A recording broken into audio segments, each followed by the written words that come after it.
আজ আমি আপনাদের বলবো পূজা পদ্ধতি সম্বন্ধে। এখন তো দুর্গাপূজা এসে গেল, আরও অনেক পুজো আছে, লক্ষ্মী পুজো, কালী পুজো। সঠিক পূজা পদ্ধতি মেনে পুজো করলে তার সঠিক ফল পাওয়া যায়। আমরা তো পুজো সবাই করি, কিন্তু অনেক সময় সঠিক পদ্ধতি আমাদের জানা থাকে না। প্রথমে বলি, আমাদের ঠাকুরের ঘর হলো ঈশান কোণ, কিন্তু যার সম্ভব না অন্যদিকে ধরন করেছে, কিন্তু আপনি পুজো করবেন পূর্ব দিকে মুখ করে কিংবা উত্তর দিকে মুখ করে। পূর্ব দিকেই বেস্ট। তারপর ঠাকুর যেগুলো পুজো করবেন সেই সমস্ত ঠাকুরই রাখবেন।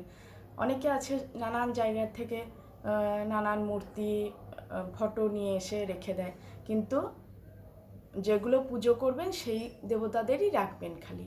যেমন ব্রহ্মা, বিষ্ণু, মহেশ্বর এরকম একসঙ্গে ফটো পেলে ওটা পুজোর ঘরে রাখবেন না, কারণ তিন দেবতার পুজোর বিধি আলাদা, রাখবেন না।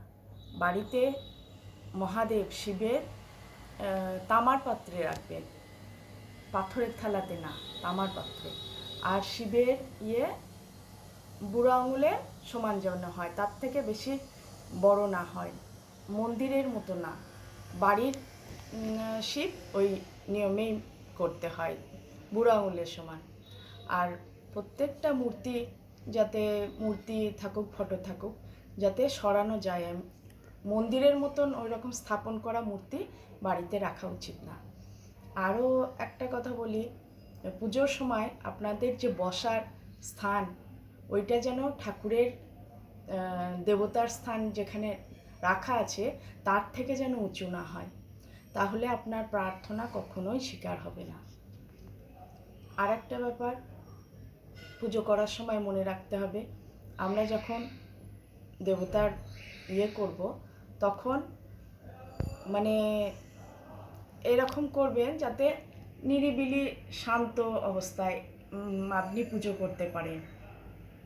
এইরকম দেখে তারপরে পুজো করবেন, যে গান বাজনা এই সমস্ত চালিয়ে দিয়ে পুজো করলেন, সেরকমভাবে পুজো করবেন না, সেরকমভাবে পুজো করা উচিত না।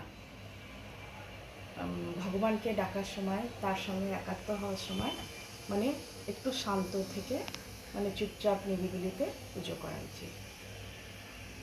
মা লক্ষ্মীর সঙ্গে নারায়ণ পুজো করার সময় অবশ্যই যেন নারায়ণ থাকে, সে ফটো থাকুক কিংবা মূর্তি, আজকাল ছোট ছোট মূর্তি পাওয়া যায়, যেন নারায়ণ থাকেন। নারায়ণের সঙ্গে পুজো করলে তবেই মা লক্ষ্মীর কৃপা পাওয়া যায়। আর লক্ষ্মীর সঙ্গে গণেশ থাকলেও শুভ, কিন্তু মা লক্ষ্মীর সঙ্গে নারায়ণ থাকতেই হবে। নমস্কার।